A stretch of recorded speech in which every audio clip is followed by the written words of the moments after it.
If there is one microphone that has always left me skeptical, is this PodMic USB. In its original XLR version, I never liked either the form factor or even the sound. Back in 2020, when I saw someone using it in a live stream or a video, the guy wants an XLR microphone, but he can't afford the SM7B.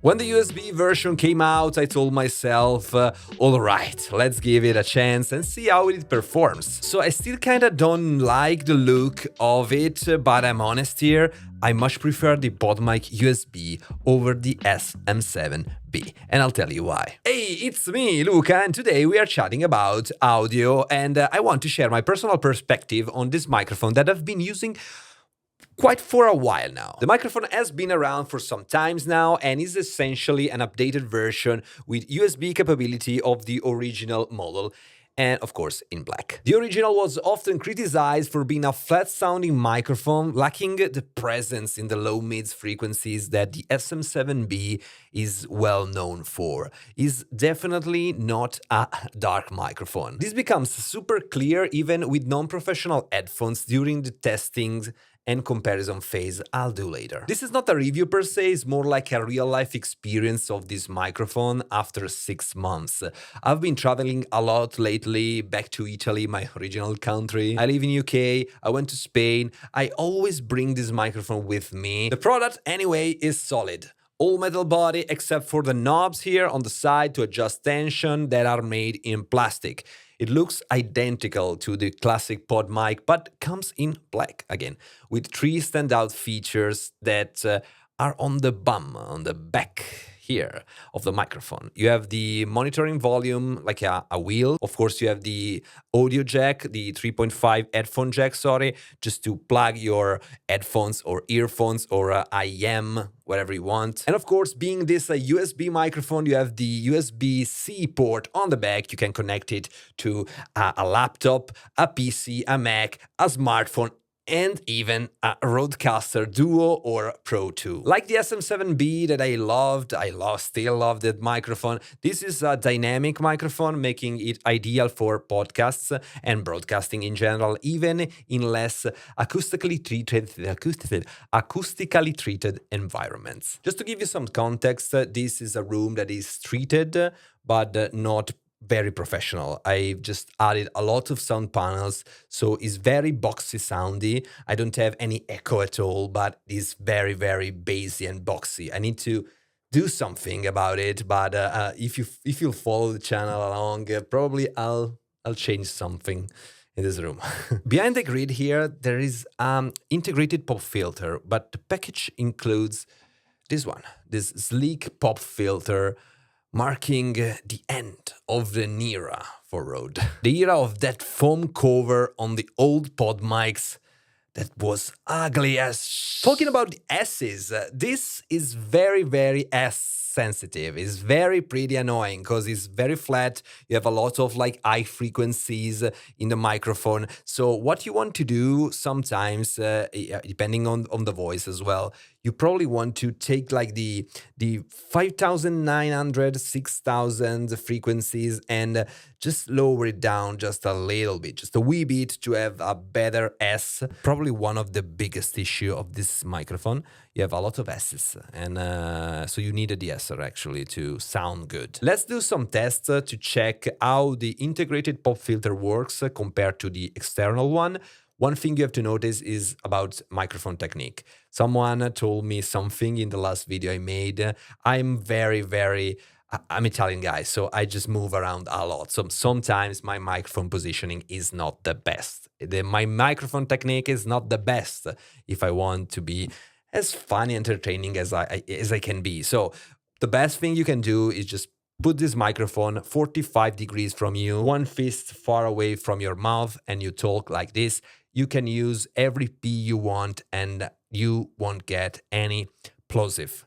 It's pretty good. I mean, if I say pasta, pizza, pronto, you don't get any peace. If I do this, pasta, pizza, pronto is pretty annoying. But if you are like me, you move a lot, you maybe want to use this one. The sound is quite different because you have this foam windshield over it, but it's like pasta, pizza, pronto, pronto, pasta, pizza. Much better. And anyway, I don't know why pronto is just like this cool word, Italian word. In Italian means ready. It's like when you answer like a phone call, it's like pronto. I don't know why this is so cool for you. I have no idea. Inside this microphone, there is a chip, a very, very powerful chip, a digital signal processor, which gives it a significant edge over most USB microphones that lack this feature. The thing here, I had the MV7 from Shure just right before this one, and I didn't like that microphone because the windshield was crap.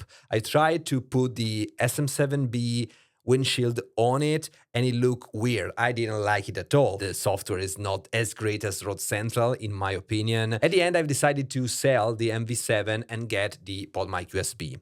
And it was a good choice, to be honest. Back to DSP, this chip allows for real-time audio processing, enhancing your sound quality directly through the mic without the need of additional software. Yeah, you need the software to set it up, but it saves everything inside the microphone. So if you take out the microphone with like the filters you want saved into the microphone and you plug this into, let's say, an iPhone, a smartphone, you still have these effects applied, which is amazing. This thing makes for me the PodMic USB a standout option, especially when compared to other USB mics that don't offer this level of onboard processing. I'm thinking about like the not even cheap microphone, like £100 microphone, $100 microphone. I mean, we are in 2024. It's like a thing you have to put inside microphones. It's just mandatory for me. Maybe I'm picky, I don't know, let me know. I just love the fact that you have some kind of processing on board. Is amazing. And this is one of the main reasons, again, I find myself reaching for this microphone more and more. I travel frequently and being able to bring along with me this microphone with this level of quality, plug into my smartphone and record incredible voiceovers on the go is an absolute game changer for me. Sure, I could use a more compact on-camera microphone like this one that I loved. This is the JTV mic D4 Pro, but even though it seems more practical, it really isn't. To connect it to a smartphone, I need adapters, or at least I need to bring another cable. Then I need to do some post-production work on the go, which is annoying sometimes. It really depends on what I'm doing, but I don't like just, if I need to do something like for YouTube, let's say, I don't want to just spend hours and hours and hours doing some post-production work on the go on audio. I just don't like it. If you're still here from the beginning, you've probably noticed that every once in a while I change the presets on my Rodecaster Duo for this microphone. I did this to show you how versatile it can be with like this flat sound, let's say. I really like this thing where you can just have some very compressed, like this one is a very compressed audio. I can switch to broadcast, which is probably the best preset you have in the PodMic section on the Rodecaster Duo. I just love this fact. Anyway, let's compare this to the SM7B just to give you a sound comparison between the two. This is the audio from the SM7B connected to my Rodecaster Duo with no effects applied. Gain is about 55. The audio you're listening now is recorded in 24-bit, 48 kilohertz, and normalized in post, just to give you the same level of sound. On my left here, I have the PodMic USB, same again, no effects applied, plus now the gain is like 51. Let me know in the comments which one do you prefer. And on the way down to the comments, please leave a like, because every time I receive a like, my Italian accent gets better every time. And the cool thing is like I can do something better, just a little bit better English every time. And this helps me a lot. This channel is the purpose of this channel, I think. Get a better English, a better speaking English, I can say. Yeah. Now on the SM7B you have some effects applied, the presets on the Rodecaster Duo, same goes for the PodMic USB. Let me know if something is different, you feel the difference maybe. And I can try to do one cool thing, so I go back to my settings on the PodMic and change the presets. Now I set it up, the PodMic, in this way. This one is my favorite one and is very, very compressed. I just like how the sound is compressed. I just love it. But I know it's way too much. So if you compare this to the SM7B with the standard effects, it's probably more likely in the SM7B, but just a cool thing to try. And also that's why I like this microphone again. But anyway, if you want to see more and maybe you're looking for an interface to plug this or this microphone into it, check the video I did on the XLR docks for the Stream Deck Plus, if you have a Stream Deck Plus. Or I think they're selling also a bundle with Stream Deck Plus plus the dock. So hope you enjoyed the video. See you soon.